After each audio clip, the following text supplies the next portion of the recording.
then, kind of go, hey, that was really cool. And I really appreciate you stepping out and saying that. That was cool. Thank you. Appreciate that. Like That's adding all right. a marketing perspective. No, we're good. We even share a little moment too later on in the day. Yeah. So, hey, welcome, guys. We are back with another rendition of Sales Dojo. So we're here just chatting a little bit today. Frank kind of started it off here. We were talking about having a different perspective here and there. So it's not just this is how we close deals, this is how we approach clients, but it's also a little bit more of the marketing side as well too. That's where Talia comes in. So what you were saying is it was really funny because she came up to me yesterday about like 4 o'clock and she was like, I guess she was watching one of the old dojos. And I told the story about how I chipped my tooth and the lady called me weak. What? I did. You know this story. You chipped your Oh my God. So okay. So, but it was a soft tortilla. Oh wow. And so I remember this was like a year and a half ago because then I had to go get a crown done and everything like that. But I remember I was eating in the break room, just had leftover tacos, and I crunched and I was like, oh, something sharp back here. And then I went to my desk. This when I was sitting at the other quad, and I like cut my tongue, and I'm like, ow, what is this? But I'm on the phone with the lady, and she's like, are you okay? And I'm like, oh, there's something sharp in my. She's like, what'd you eat for lunch? I had like soft shell taco, just basically a tortilla just wrapped up. And I was like, really pointy. She's like, did you chip your tooth on tortilla? I was like, yeah. And she goes, how weak are you? Oh my God. And I go, oh my God. So I told that story, but she was like, I love that you told that story. And I was telling her too, the reason why it's like, because these people can see right through if you're trying to be fake, if you have an agenda, whatever it is, but they can also really tell when you're being yourself. Well, I felt that it really humanized him. I mean, we can all relate to something like that happening, like a tortilla, really. Mm-hmm. But, Well, and that's such an important thing, too, is because there's a problem that occurs with a lot of people, and I find this with people that are public figures as well, or publicly facing. Number one, people respond to you being you. It doesn't really matter what you are, right? You can be mousy, you can be boisterous, but if you're genuine, people go, okay, that's going to fit in somewhere in my life, right? They won't just reject it. But the problem is that if you try to pretend to be someone else, people really aren't going to respond at first. But the real danger is this. If you do it long enough, you will start to adjust your patterns. You will end up starting to be that. The question is, do you really want to be that? Right? And are people going to really respond to it? Because I know some people who have, let's look at politicians, right? You can't lie that long in your life without starting to believe from the crap coming out of your mouth, right? And a lot of them, they now fully believe the stuff they say, even though it's just kind of out there. Well, is that someone that anyone's going to respond to, even though now that's your core person at your heart? I mean, people say people don't change, but they change over time. I mean, it's what the military does. The military takes kids and makes them into highly efficient people that are doing a task, whether that's pushing a button, stocking some supplies, or going out and ending someone's life. You can do that. You can become a different person. I went to the Marine Corps. I was a different person when I came out. It's through repetition, constantly doing the things that I needed to do. So are you saying that your authentic self can change and become a new authentic self, or is it really you're just adopting a new persona and it's not congruous with your authentic self? What you're doing is you're reprogramming yourself. You are who you are if that's what you believe you really are. Like if you're signing something and it doesn't register or you're being fake or you're playing a part, that's going to come through. But eventually, if you accept a lifestyle and accept something for so long, a regimen, a routine, that becomes the new you. The question is what do you really want to become, right? Because the image you have of something might resonate. You might be seeing someone else that's having success in doing the things that you're doing, or a perceived success. But the problem is that, is it really because that's, their personality type or the way they comport themselves, or is it even a real genuine thing? A lot of people fall into this trap in the corporate world. They'll have a jackass of a boss, and they'll think that that's what you have to do to be in charge or to succeed, which is highly cynical, right? But then they'll start adopting that, and I've seen this a lot in my career. You'll see guys just change, become mean. good example. I know a fair amount of law enforcement officers, right? And they're good people, damn good people. A lot of them actually are incredibly smart people, well-to-do. They make a lot more money doing something else, but they chose to go help their communities. It's a hard job. You're dealing with some bad people a lot. You're dealing with a lot of good people just in a bad spot and everything else, but it's a rough job. It changes you over time, right? The same thing in sales, the same thing in the environment in sales you find yourself in. It really is important in the environment you're in because you will eventually start to change. You will adapt. That's what humans do. We adapt. And that becomes your new perspective, and that perspective dictates who you really are. So you can actually practice the wrong things, become the wrong person, and be an absolute train wreck. I think it's also kind of the opposite too. So it's not everything you're turning a positive person into a negative, but doing this and starting conversations, I have started to kind of just pick up on things throughout the day and talk about that and reflect on it. Just even something as small as we went Monday, we were off. We went to the courthouse to get our marriage license, right? And I told you I walked in. So we walk into security. I went to your barber place, got my hair did. Okay. Maybe 2-3 steps in the door, one of the police officers, it cracked me up because it was just them. You know, there's 2 or 3 of them standing there besides where you got to take all your stuff off. He goes, "Damn, that's a nice fade." And I was like, you know what? I was like, it is. It's a nice fade. Nice I was like, fade. I was like, I tipped the guy $30 because he took so long on it. To my guy? Yeah. There you go. But immediately I was like, ooh. And then when I got my stuff back, I was like, you know what's funny? You complimented my hair before she did. And I've been around her for 3 hours with this haircut. It's like, I got you. I got you. And guess what? When we walked back up and we left, he goes, keep that tight. And I was like, oh man, but just that feel good of, oh, that made me want to do that to somebody else. So anytime somebody can smile like that, that's what I've really picked up here. Anytime somebody can smile, usually if you laugh at it or you smile at it, the next person that you talk to is going to laugh and smile at it if you tell them about it. Right. Well, and it's gotten a little bit more difficult in recent years, especially because we've become really insular. Mhm. So there were times for a long time, we all have to adapt a little bit, but like in workplace and office environments, it got weird, right? It's always, and then COVID hit, it got real weird because we forgot to interact. Like, you used to be able, and I used to make it a point to go to everybody and just say something about them is working today. Mm-hmm. Something like as soon as the day would start, fantastic bangs, right? Or, Thank dude, you. you're looking good. You got some sun, you're looking great. And it would just be to everybody. But some people now, they don't know how to react to it, puts in a weird spot. What I'm really trying to do is just going, there's something right going in your day and you're doing great. We're noticing. Like you said, the guy feels good. Mm-hmm. But it's gotten to a point now where we've kind of forgotten, and I've personally forgotten that you should be going around, at least trying to uplift somebody early on in the day, make their day a little better. I totally agree with that. It can change the whole tenor of your day, actually. Just that one small thing can grow into affecting your entire day. Yeah, but don't be creepy about it. Use some generalized platitudes. No, well, sometimes too, it's what we talked about where if you're having a rough day, what do? You talk to somebody you love. You talk to somebody that make you smile. Like I had one that I called yesterday to help her with her drug plan. And it's been like a month or so since I called her, but we already got her signed up for her Plan G, her dental, and her final expense. And this is actually somebody's mom that used to work with Brandon. Mm-hmm. So I'm like, okay, there's already rapport there, but I got to make my name bigger so when they think of it, they think of me, they don't think of him.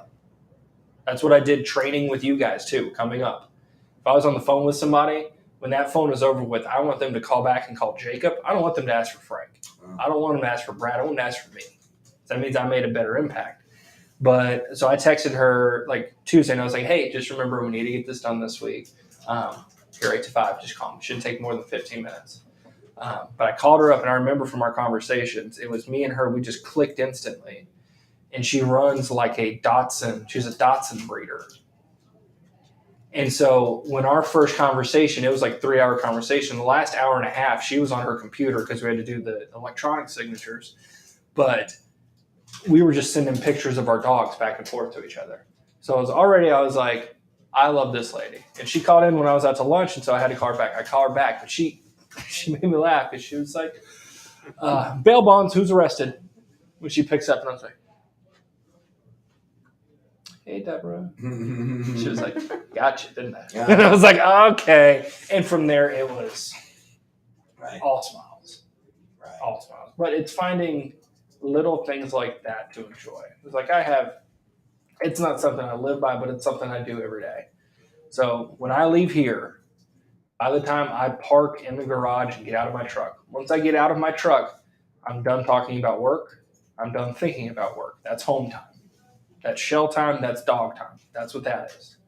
But I reflect on the day from leaving that door, walking to my truck, and driving home. Did I make a positive impact on somebody's life? Did you help at least one person today? So if you at least help one person, then you put good energy out into the world. Or at least make one person feel better. Yeah. Just a little better. Just smile or laugh. No, your haircut does look good. By the way. Thank you. Nice face. You are the fourth man to comment on this hair Well, and that's what I'm saying. See, I in kinda 3 weird now, days. 'cause guys- 5. Thank you. 5 men. Thank you. It's kind of weird, like, because guys will be like, "Dude, your hair looks fabulous, bro." And then, like, we can't go, like, you don't see that anymore in the office. But Yeah. dude, you look It great. got some of the gray out too. That's why. Right. Military It does training look going on. fantastic. Thank I'm you. envious I can't do it anymore. You got God's fade. God's fate. It's just the opposite. It goes from 0 That's to why I 2. saw down. Lonnie just staring at me the whole time, like, I see this. There's so much value into actually putting into words how you feel. Like after this meeting yesterday, I said, thank you for including me, and you spoke so articulately. I really enjoyed it. That's because I felt that inside, and I thought you should know what I'm thinking. Too many times we keep our inside thoughts on the inside because maybe we're afraid to express emotion or whatever it might be that holds people back. It's not me. I like saying those things. But when we bring that to the customer, it's so appreciated. Well, and it's also a matter of bringing it to each other, because we're not going to be able to provide customers a good service and do what we need to make sure they're taken care of unless we're taking care of each other. And that's one of the things that, the whole purpose of these things is not just like, hey, this is just for salespeople. No, because, we are a team here. And there is immense value in what everyone can bring to the table here. Now, don't get me wrong. If you come in here and just start bullshitting, we're going to call you out and go, but that's okay. That's part of the discourse. And that's part of learning about each other. I'll tell you this. I know nothing about modern marketing techniques, right? I know nothing. I'm talking the last time I tried any real marketing was long copy way back in the day. And you know what that is, and that's ancient. And I wasn't even good at that. So I'm not much of a writer or a reader. Well, positivity is contagious, just like negativity. Yeah. In fact, negativity tends to be more popular, that you have to be careful with. And sometimes people get a little, they have a stigma in the office that, well, I'd like to compliment so-and-so, but I'm afraid, that might come back to, HR complaint or something, Well, don't be creepy about it. Yeah, I mean, it's creepy, but The thing is that I was just saying earlier, COVID's made it weird because people aren't used to being involved in it. well, exactly. And I had a conversation with my daughter yesterday. She was all confined in New York for the longest time, going insane because it was just her. I mean, it's her and her cat, and she's self-employed, but she's an actress, and she, trying to do all that stuff remotely. I mean, it's very difficult. We're social creatures. And we need to be around them. That's why I like coming into the office, even though I did well at home, it was like, it was driving me nuts because, didn't have that social interaction, which we all need. And guess what? Our clients need that too. And it's like sometimes, we get into, it's easy to get into a rut of, okay, all business, just want to get this done. And, that's not what they're looking for. I mean, we deal with seniors. These people are, they're probably lonely in most cases. They're home alone. They need people to talk to. They want to talk about their grandkids and their dogs and all that. And these are excellent moments to really engage, and get that relationship going. And I it's love so that you much. said that. It's so much more than just the happy times. It's the sad times too that really make those clients. All three of us, if this is back before cameras, we've all cried on the phone Oh yeah. Oh yeah, with people, absolutely. and that's because you actually care about the person. Like when Bob's wife called me Tuesday, we were both crying because I was telling these guys too. Like I started breaking down a little bit because she was turning 65 and she never went into his office Right. where my information was, and she needed my help. So the first time that she goes into his office ever since he passed away in April, somehow, some way, my information is on the top sheet of papers and everything is right there for her to just grab and go. And guess what? I never met Bob in person, but I've talked to him for 3 years in a row, every other month. Mm-hmm. But it's just one where she knows that's how I feel. There's no question. I'm not, oh, I'm so sorry for your loss. No, it affects all of us. When Absolutely. one of our people pass away, it's not, oh, here's a chargeback. Oh, here's a cancel. It's not about that. So it's not just the happy times that really make you good. It's the sad times that really show you why you're doing this. Well, yeah, and there's the value. That's like this has an impact. That's when you know you have something that has an impact. This has happened to me with patients at a former job.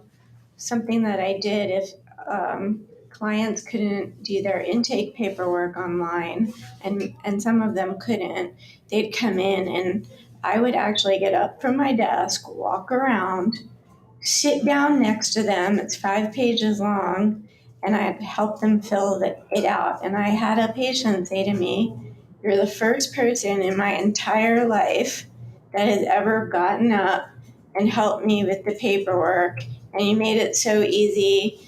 And she had a lot going on in her life that I didn't know about. But because I was being authentic with her, it really touched her. It made her day better. And then the next day, she brought me, this little angel figurine. I didn't ask for anything. I was doing what I think is the right thing to do. And she's like, "You were such an angel to me. I just wanted you to have this." And so you never want to dismiss how the simplest, kindest gestures can really be impactful on somebody else. I had that happen to me when we were on vacation, which is so funny too, because you go on vacation and what's the last thing you want to talk about? Medicare, right? Yeah. So we were fishing. We pulled up to this boat ramp one night where they had some lights out. It was right near a big channel, and so me and my dad, we start fishing. It's right by the cleaning station. There's big lights, concrete. It was pretty nice over there. And this old man pulls up with his disabled tags. He was like, "Hey, y'all fishing?" We're like, "All right, it's 11:15." We're like, "Yeah, come on, buddy. Come hang out with us. We're cool with it." And so he sits down, and it's a guy that's on disability. He's very low income. He doesn't have a lot to his name, but he had a lot of stories.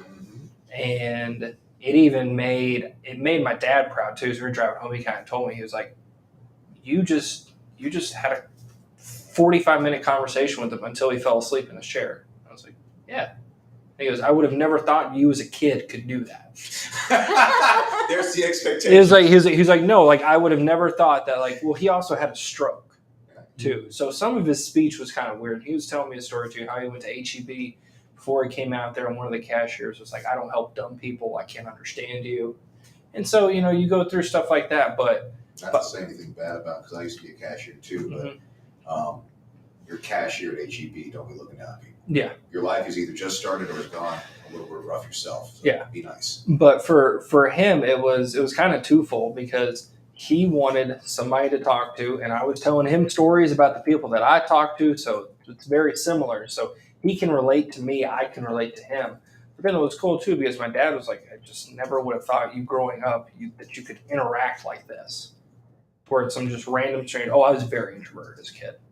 Like I'd hide in my room. But he's like, even people with, certain conditions where they can't talk too well, they can't listen too well.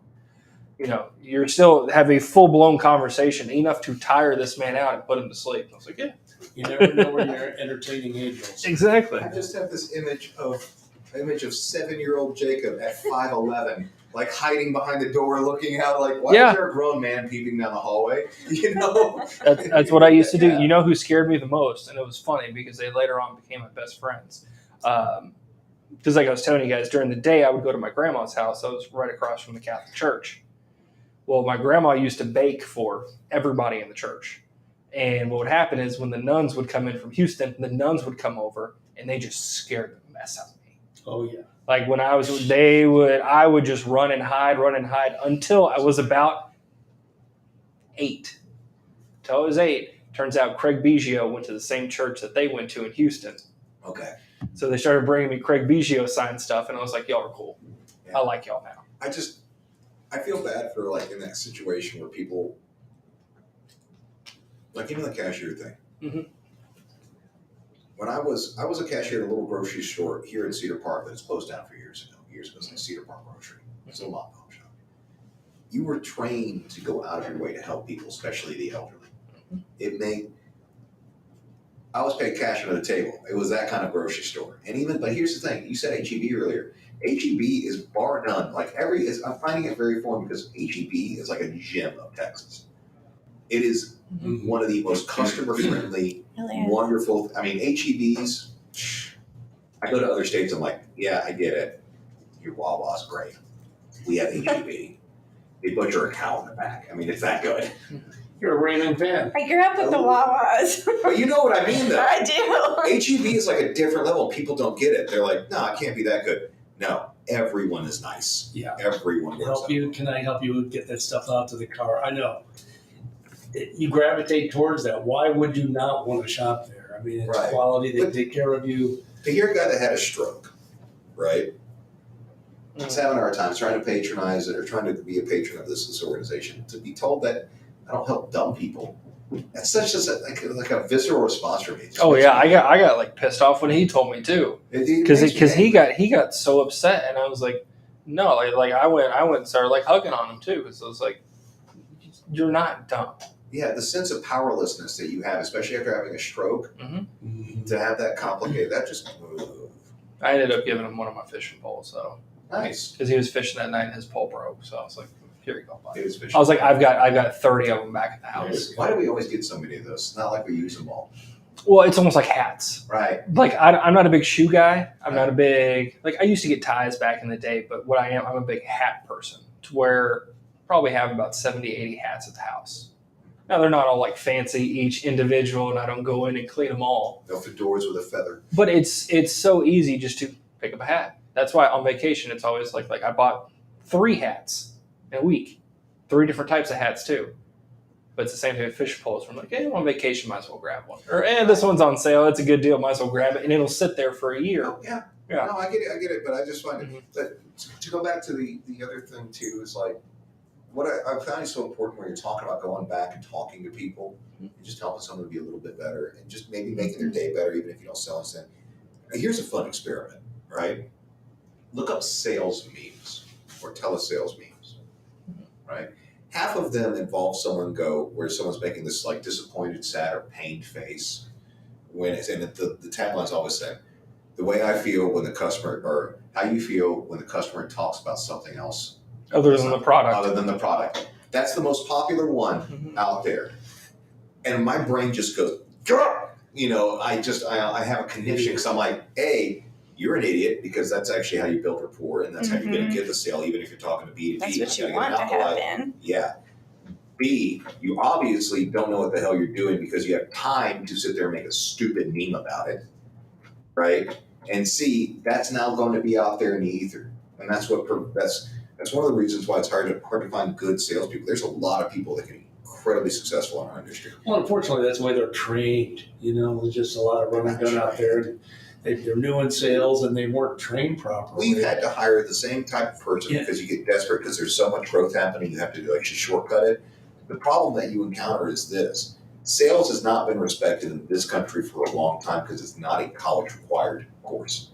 And they don't teach it in higher education schools. A couple of them started teaching sales classes, but there's no degree for Well, it. they think they're all crooks, you know? And Why that's do the they think thing, they're it's like, crooks? you know, hey, don't waste your time talking about all that stuff. We need to make the sale. Let's get it on and get the other one. Right. But you know who's telling them that?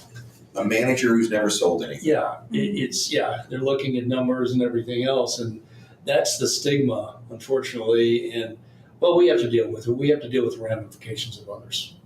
But the only thing we can do is stand apart, you know. And I had a little story here talking about, you know, talking to people. We were at we're in a nightclub, you know, Lonnie Brooks was playing, you know, blues guy, and we had a nice booth, you know, we knew some people at the front door, so set us up with a nice booth. And here's this lady standing next to the booth, and she was there for about 15, 20 minutes, you know, we're having dinner. It's like, hey, you know, we've got extra room in the booth. You want to sit down, you know, and have some dinner with us? And we're chatting, you know, and break time came. And who comes to sit with our booth but Lonnie Brooks? I'm just like, oh my God, I'm going to question this. I mean, you just never know who you're entertaining and why. I mean, the bottom line, always, you know, put yourself out there and help others. You know, when the opportunity comes, you know, take the opportunity. I mean, these are rare instances. These are golden things. You never know who you're entertaining, you know, and even if not, if somebody needs help, you help them out. It's just, these are just principles of life. Mm-hmm. You know, we deal with so much negativity in the world. You know, people are broke. Yeah, I mean, you can go on and on and on and make up all kinds of stuff that have problems in the world today, you know, but people, they don't want to hear that. I mean, they want to be lifted up. I mean, if you could take them just up a little bit, you know, help their demeanor just a little bit. The factor is that people, when they look at it, they go, well, what do I get out of it? When really they should be asking, what do you lose? Right? You're not losing anything by being a kind human being and reinforcing these social bonds that we all survive off of. Do you think people have become more complacent? I've noticed that if I'm out somewhere, say I'm out at a tavern and someone drops their glass and there's glass all over the floor, I'm the first person to start picking that stuff up and helping that person wave down wait staff, whatever. I feel like it's good to jump in and be an actual person and help somebody else when something happens. But, you know, if you look around, I think that a lot of people are hesitant to do those kinds of things. Hold on. I've got one here. At 8%, they were talking about, they raised their, you know, people rose their hands like, who wants to write a book? I was like, yeah, maybe I don't want to write a book. We drove back from Round Rock on Monday, right? We're driving on Total Shell. I go, I want to write a book. I'm writing 2 of them right now. I go, I want to write a book. And she goes, what's your book going to be about? And I go, how to be a decent human. That's actually a great one. Mm-hmm. Not even a great, not how to succeed, how to 12-figure agent, how to be a decent human. And you know what spurred it was they closed off the main road over here on New Hope by the arena. Now, I knew they did because the day when I dropped you off, Saturday night, I had to drive and it said Main Street closed, 1-lane road. So they went from 2 lanes to 1 lane on each side, right by the railroad tracks. So I pull in, right when we turn by that gas station, I get in the left lane because I know it's eventually going to get to one road. I counted 37 cars just from that gas station to the railroad right there that went in the right lane, not knowing or knowing that it was stopping, but wanted to cut everybody off. Right. And to me, that goes back to like what you're saying is it's the people who think their time is more valuable than the people that surround them. Right. And it's not. Well, I think as for guys especially, I can only really speak to the male experience in this. Did you ever play team sports? Oh, yeah. Okay. You played team sports? Yep. I played team sports and I was in the military. We've all had, and also I'm pretty sure you've done physical labor as a job that required teamwork. You've done physical labor as a job that requires teamwork. I don't know a lot of physical labor. I was an order picker in a paint warehouse. Right. 2 5-gallon pails all day long. Running all back and You know, forth. yeah. Yeah. So So we're walking about 20 miles. I think that what we find is, I think it was the Amish or someone said, many hands make light work, right? Mm-hmm. And people that have had experiences that require teamwork, require a social responsibility of getting it done or helping out the person next to you in order to get it done, they're the first to go, at least the guys. They're the guys who go, oh, let me get it done, right? They don't go. But nowadays, that's become rarer and rarer and rarer, at least on the guy side. And now it's become a society of make it someone else's problem. You're so right. And that work ethic is built really early, like you're saying.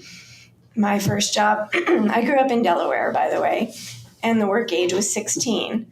Well, at 15, my parents thought, you're ready. Oh, yeah. Go start earning your own money. And You so gotta pay rent. you had to get your I had good grades, so it wasn't an issue. You had to get your school to sign off on it, and you could start working at the age of 15. And I worked as a strawberry packer Mm-hmm. at our local grocery store, Pathmark. When I was 15 years old, I was on a team. I worked in the produce department with people that were much older than me, but at that very young age, it was instilled in me about the value of working hard Mm-hmm. and getting my hands dirty Right. and working with other people and putting myself out there. And I think that experience stayed with me ever since. Yeah. I think it also even happens before that. I mean, one of the things about growing up poor is that if you're growing up poor anywhere, you have kind of almost like a more rural experience like other people do, which is you interact and you play with kids because you don't have money to stay inside. Your parents are like, get out. We don't got cable. Go find something to do. Right. And I think, like when I was a kid, you would come home like around when the lights came out to check in, and you would go find other poor kids to play with. Mm-hmm. You'd go play you'd go play like pirates and cops and robbers, cowboys, and you go beat the hell out of each other.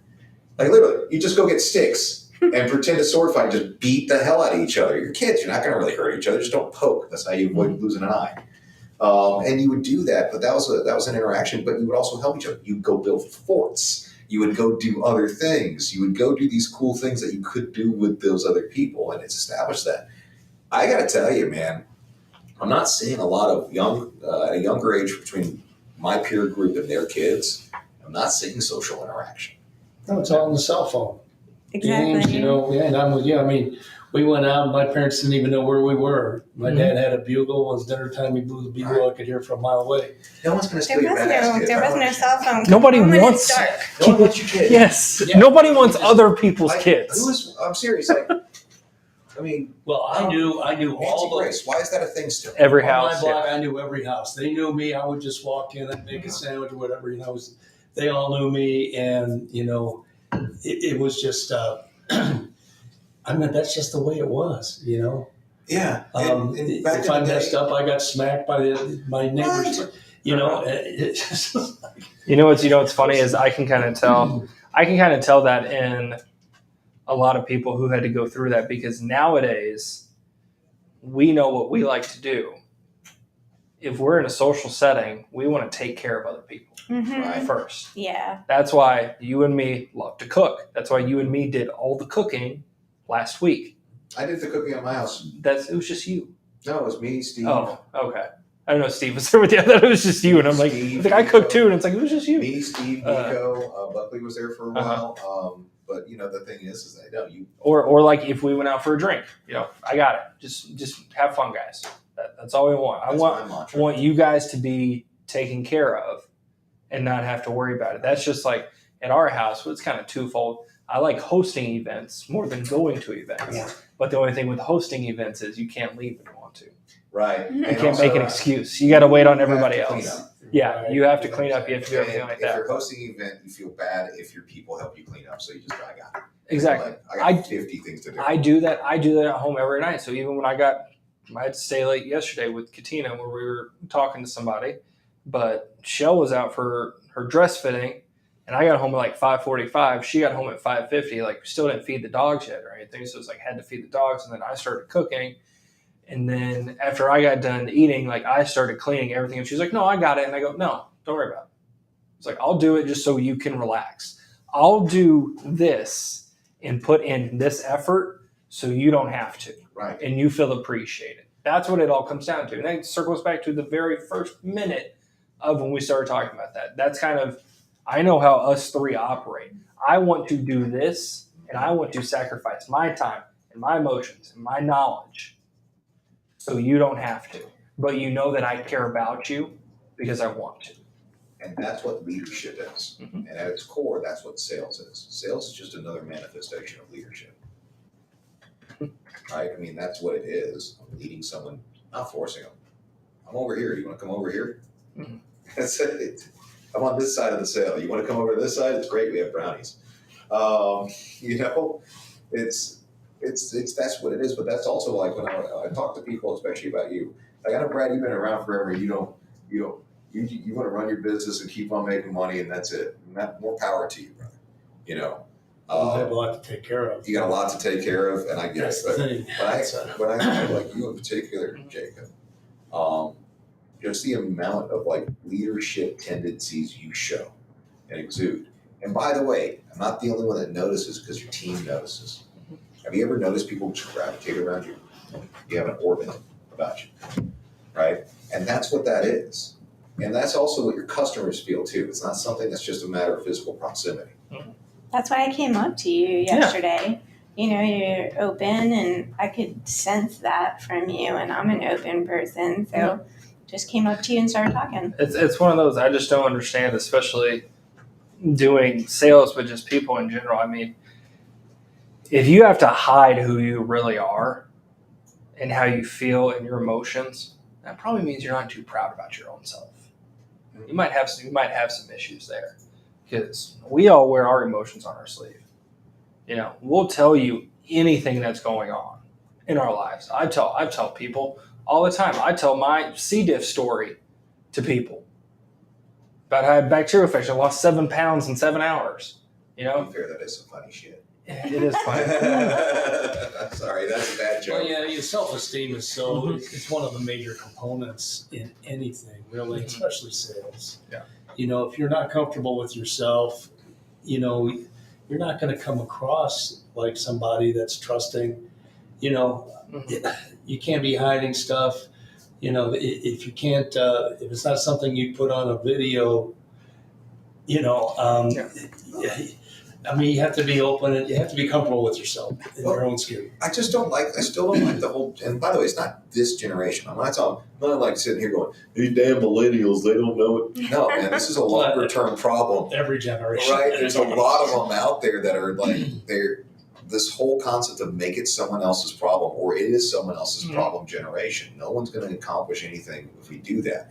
And it's all over the place, and it drives me insane.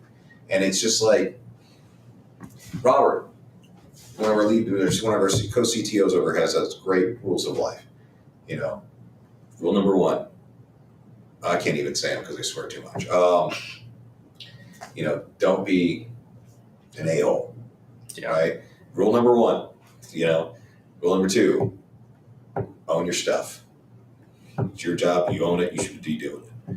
Rule number 3, I mean, that's the first 2, by the way, right?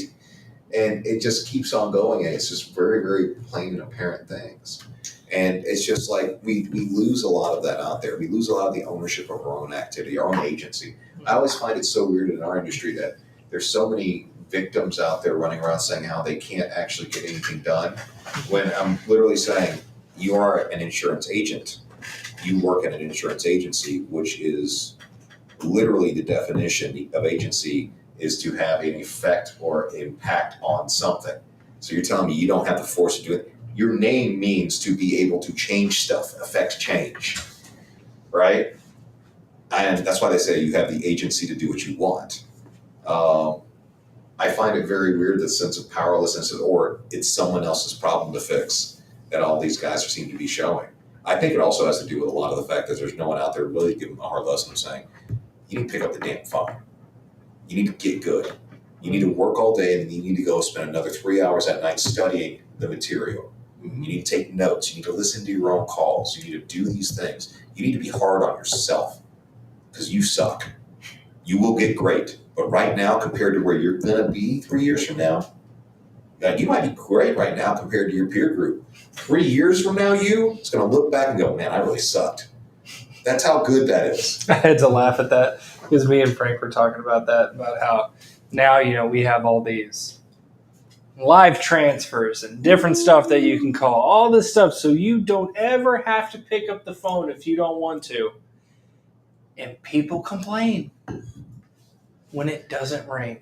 Oh, And you go, wow, if only there was something I could hit to make it ring, but me call somebody else. And then people complain about that. right.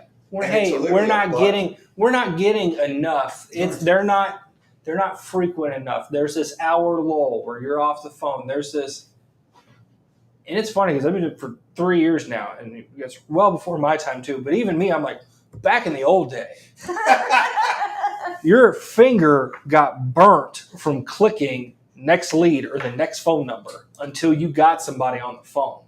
But now here comes this special world where there's all these leads and these different things that they can do where they call you instead of you calling them. And people just get so upset when they don't come in. And it's like, you have no idea. You've been doing this for 2 months, 5 months, whatever it may be. But you think that's what the actual grind is? That's not a grind. That's a spoon fed. What that is. You're spoiled. Yeah. And now you think that's how it is everywhere. That's how this industry is. No. I love what you said the other day, which was like, you spent like $7,000 last month. You just didn't have to spend it. Yeah. Or how much your lead acquisition is costing. Pay for it. Yeah. Right. I mean, and that's one of the things out there is like, and sometimes it can be too, like we ran into that problem with Kim for a little while, where she was making so many outbound dials. She's like, I'm not getting any transfers. I was like, well, you're not picking up the phone for that. Well, we had to look at it. That wasn't her fault, by the way. Mhm. We just hadn't realized that, oh, wow, we're getting so many inbound transfers, but it's not ringing to her phone because she's outbound and leaving a message. Mhm. Oh, if only we had some. Oh, wait, we do. We just didn't turn the volume up on the ringer board. Yep. We turn that on, it's fixed. But at that time now, we had told her, hey, when that board rings, then you do it. Answer the phone. So the problem is that after a while, just like you said, people were like, I'll just wait for this one. It's easier to do, and I'll wait for that one. Mm-hmm. However, Laura, first day on the phone, first call on that list, not the first person she talked to, the first time she went dial. All right, sign you up.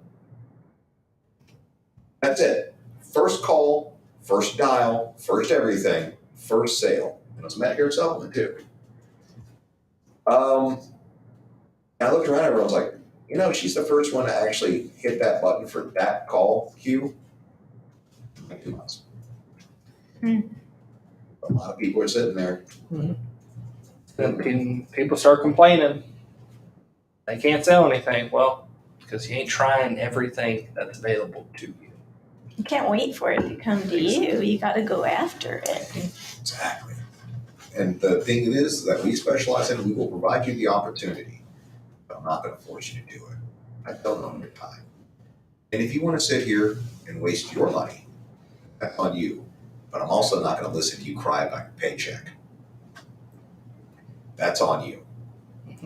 You got 3 $1 million plus a year producers. Not just like in career, a year. You've done it multiple times. That's a year when we don't get pulled off on other projects too. Okay, yeah. Right. I have had, when you look at, like, I'm 13 years in, coming up on 14, right? Mm. We're getting near there. Whatever. I think out of those, what do you say, about 9 years of actual production? 10 years? Yeah, you were off for a little while. Yeah. And then it's like 6 months off, 3 months on, because of the nature of what we do here and develop all these other products. But even then, it's not hard. I'm not that good at what I do. Mm. And to be able to do it over and over and over again, these guys, Jacob was out there.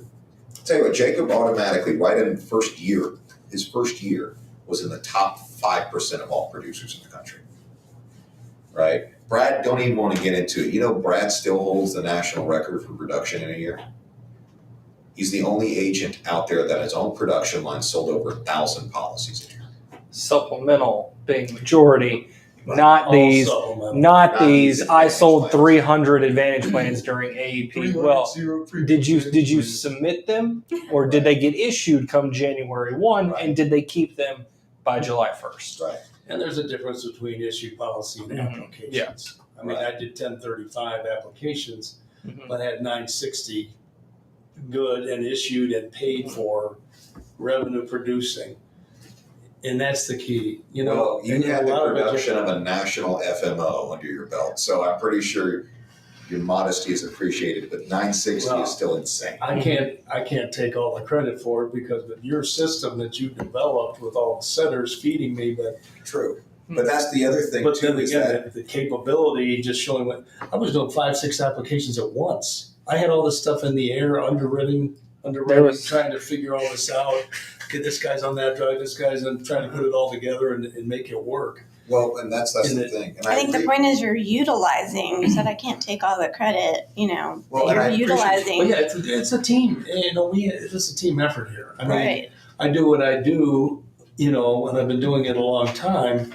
However, without the support staff, without the other people we have here, and some of Frank's ingenuity, coming up with that, which I was initially opposed to. I didn't even know if that was legal, but I mean, I read once you the we- law, and I was like, no, it is. once we can got do into this. it and the system started working, it just shows the potential that we can do. If things are set up properly. If you're willing to work for it, it doesn't work unless everyone Oh yeah, works. I mean it was, for lack of a better term, ball buster. I mean you're constantly going. It got crazy. I think there was one day I remember you were on vacation. I think you were out, and it was me and it was Becky, and it was every setter was in that day. And at one point, I didn't even have my headset. I was just like, I'm grabbing your headset. Let me put it on here. Right. I was doing 8 applications at once. Yeah, I remember the It day I walked back. on 8 different desks around the Oh office. yeah, This is I remember not the day I AEP. walked back. You're like, thank God. Yeah, I'm like, oh thank By God. the way, this On the phone. This wasn't in the enrollment No, period. this is in like in August. Yeah. August. Yeah. And that's the thing, is that these things are very possible, right? But you have to have a bunch of conscientious people around you willing to do the work. And then you also have to have a standard, right? The standard is, and not only is the standard who you want to have in your teams, but also the standard of their performance. Like, I know that when I bring a lead source in and we test a lead source, you're going to get the top closing percentage out of that lead source. So if we close 40% of them, that's as good as you're going to get out there. If we close 10% of them, that's as good as you're going to get out there, because it's these 3 guys testing right here, right? And that's key, because there's consistency in our performance, but you don't get consistent performance unless you practice a lot. Mm. And that means you gotta, showing up to work isn't necessarily, you learn a lot at work, but it's not the only time you should be learning at work, right? That's like saying the only time you learn in class, learn at college is in class. No. You get homework. Go home and read these chapters, be ready by the next class. I don't see a lot of that happening.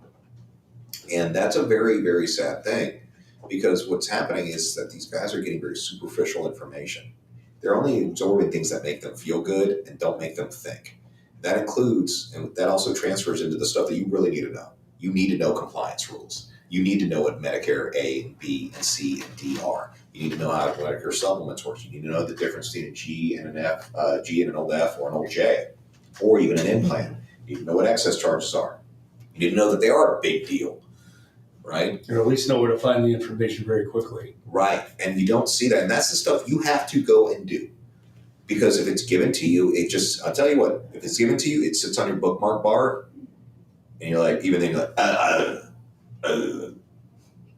Jacob, where to find it? Sound like Tim Right. Taylor. Yeah, because you're like, no, I gave you all this, and I actually showed it to you. Yeah, that was like a week ago, and I haven't even looked at it since. So, and then we're still stuck doing the same thing. So the conscientious portion of it, and the need to be a part of a group, is very important. And I don't care if you're dude, I'm a loner.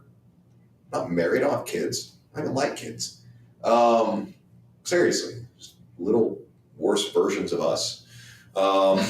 They haven't learned anything yet. It's not their fault. It's just you know. I mean, I'm sure when you have your kids. Yeah.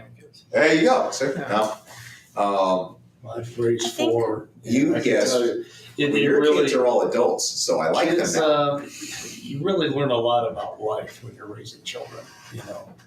I mean, you have to take a different perspective on things. All of a sudden, it's not just about me anymore.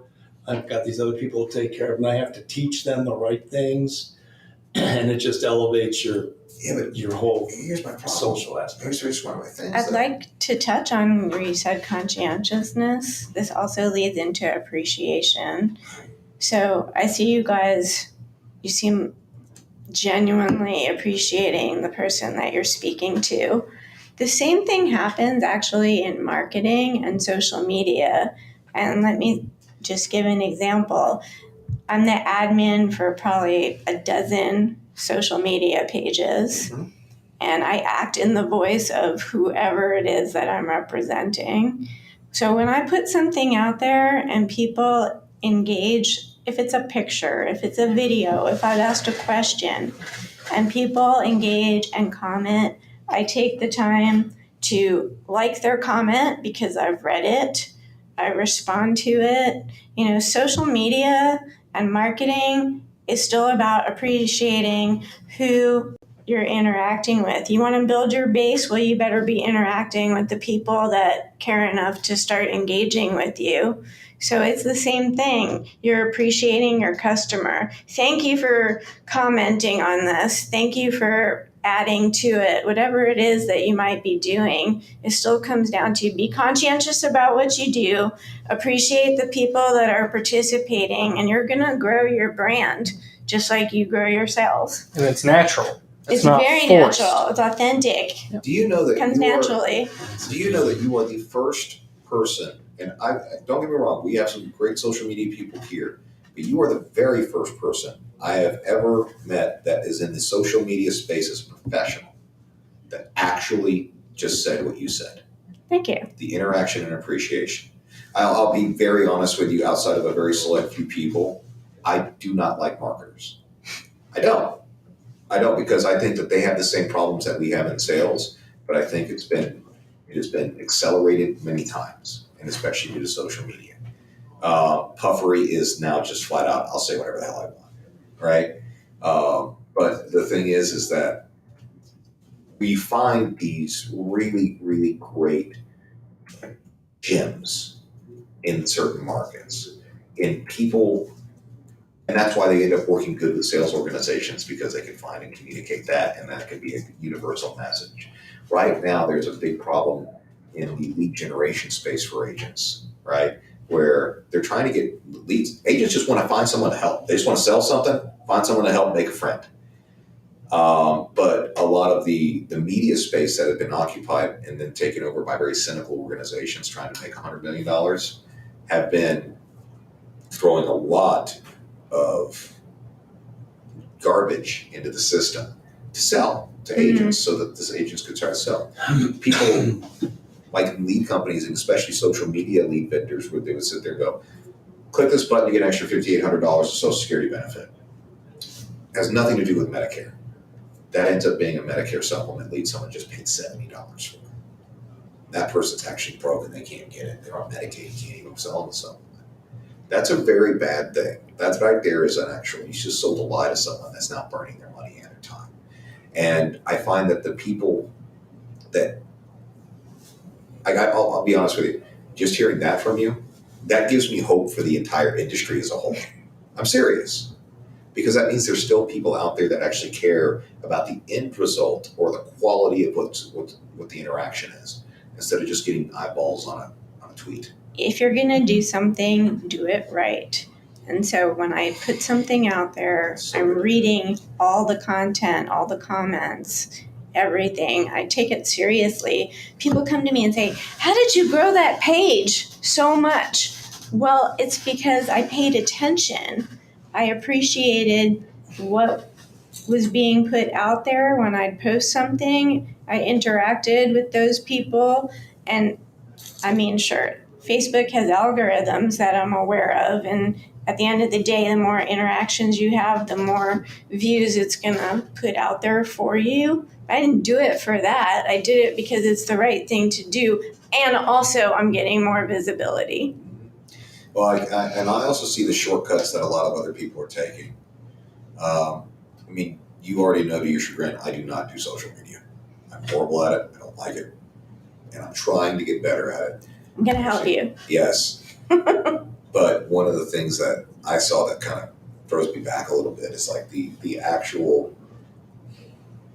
We talk about this thing with Elon Musk, and he says that like everyone's like, oh well, I don't know if Twitter has a bot problem, and I actually just said, guys, it doesn't matter anymore because of this whole tirade that just went happened.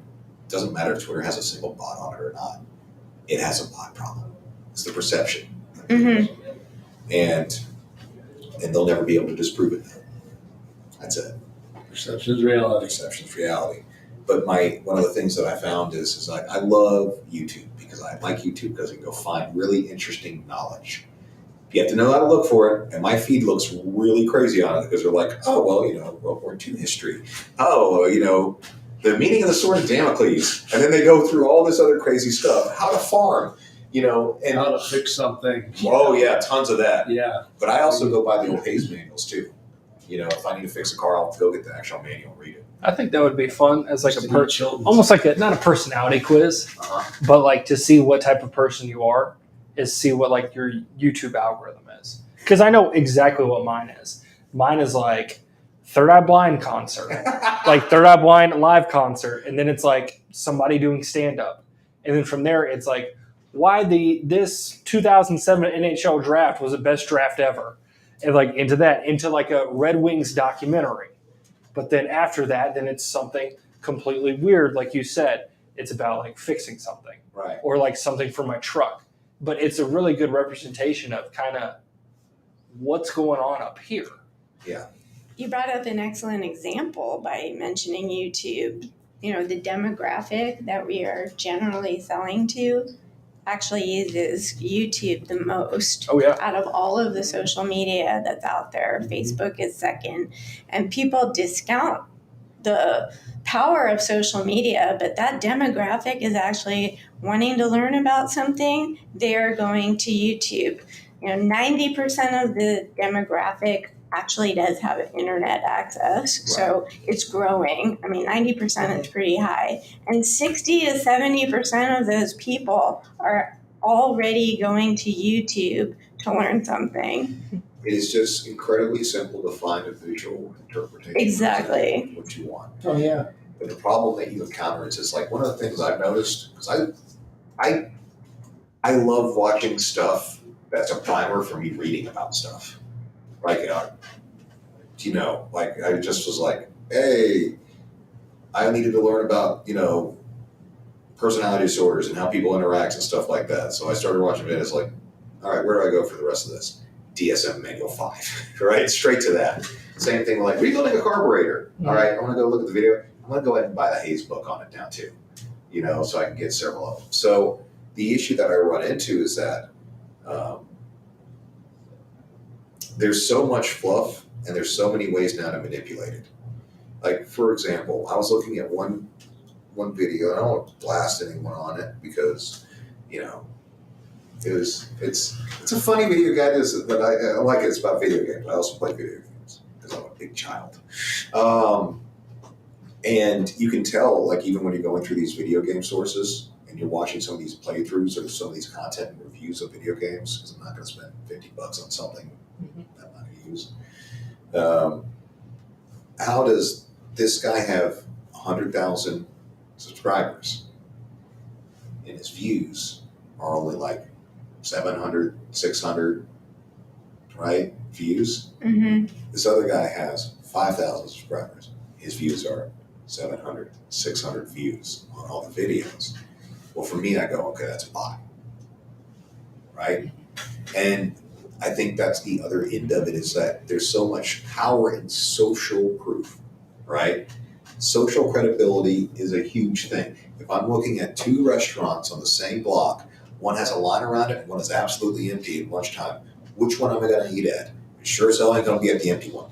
Something's wrong with They that got one. roaches, right? Something's wrong. Yeah, a little extra flavor. Right. A little extra flavor. Like the taco stands where you can only order in Spanish. Food poisoning the next day. So Just go where the cops go. and I can understand people like, okay, well, this is cool. It's a primer that's going to be my career. It's not my career. So, but at the same time, at one point, if you're manipulating a basic human dynamic for decision making like that, to get that kind of social proof, I can understand people wanting to take that accelerant and therefore get their quote unquote message out to more people because the algorithm thinks you're big. Maybe you have a good message and that can help out more. I get it. But for me personally, it seems like it can get the thing done faster. And I get that concept. But sometimes in the marketplace of ideas, the hard fight also makes it really good. Mm-hmm. And I get it. So It's also about being genuine too, because just like you said, it's like I play Xbox too, but I mainly just play sports games. right. Just because I'm a competitive person, I hate story mode. I want to whip somebody's butt online. All right, I want to put up 70 if I'm playing Madden against the other person. You know, if they're 13, if they're 35, if they're 75, doesn't matter. It's a competition, competitive guy. But you go on to like YouTube and stuff like that, and there's all the people that have the exact same thumbnails. The same person who does all the thumbnails for every video, and every video is the same. And guess what? If I have a question, I'm not going to watch any of those guys. Like even on Twitch, like I don't go to Twitch and watch it, right? But there's a few guys that I like. And there's one guy I really like out of New York that he plays MLB. He plays the baseball video game. Mm-hmm. But he's 35, and everybody in there is like 25 to 45 in the chat. Right. And he talks about stuff that is relatable. He's not doing the kitschy thumbnails. Monster Energy. Yeah, he's not doing the bright colors and everything like that. Just a dude that lives in the Bronx that works his daytime job and gets off and plays video games for 2 hours and just interacts with people. And he's not trying to be the best player in the world. He knows he's not good, but it's more of the sense of genuine community that he creates and everybody interacts in. See, what I want to do here is get some sort of chat server, whether it's Discord or any other one out there, and like have that happen here. Mhm. Because I think we can have a lot going on here. Because everyone likes to talk about what they do in some fashion or sales or ask questions. Mhm. I mean, eventually, we do this every day, but eventually it's going to get boring talking about the same stuff again. Yeah. I mean, I know right now there's like 3 people watching, right? But we still do it every day because it helps us. But I still think that eventually that could be us. Well, or it could be Twitch. I don't know. Is there a sales channel on Twitch? Because all I've been watching You is can do like, anything in Twitch. yeah, but I mean, that's Even live streaming. I do live streaming we're on not shooting this right Facebook, now. but I act as a moderator. So say I'm live streaming a show, a musical performance. Okay, I'm live streaming it. You can comment, be the moderator, and comment. You know, drop us a comment. How are you liking this song? What do you want to hear? You know, how's it going? How are you? Where are you watching from? I'm moderating the performance with the audience who is watching. I had 18,000 people watching a performance in Austin, Texas, Nice. but they were watching from all over the world. I had people in Europe watching. And so I was engaging with them while the performance was going on, and it really just builds from there. So we get from 3 people watching us to more and more and more. See, I would love to do that here. I really would. I think we should jump on that eventually. When we have 5 minutes. I think that'd be good. But we're also We're 5 minutes over. We're 5 minutes over. Yeah. Hey, but I tell you what, one thing I've also learned to do, this is what drives me nuts about all that. Mhm. I don't see a lot of stuff that helps people on any of this. I mean, being able to zone out and relax and watch someone else play a game, I do it myself. Mhm. But I personally think Steve Bontel is right when he says, and also Brandon, he's like, I would go out to anyone in the country who thinks they're hot. And I go, okay, you can choose either one, any 3 of us. Let's get it on camera. Let's spend a week. Go ahead. Here's a bucket of leads. We'll call from the same bucket of leads even. Yeah. We'll see who sells more. You know what? No one ever takes us up on it. That's okay. But I really think that would be fun. That'd be fun. That would be so fun. I mean, we can make a TV series about it. We'll talk about No, I don't want to do this. I do. It's like, I mean, we already have recordings. I mean, that's the thing. We don't mind doing it, but I just think that would be so much fun. Oh God, you could have like an agent draft. Okay, now you're just trying to remake Chappelle's show. An agent. Thank you, draft? Adrian. Okay. All right, so that's it today, guys. Remember, go to insuresales.com. Sign up. We are offering our free CRM that is Brandon's baby. That's what he's been working on his entire life. That is his gift to the world. Sign up for that. Go to jacob.crotty at Insure Sales. That's just another tip too. The affiliate link? Yeah, the affiliate. Throughout your affiliate link.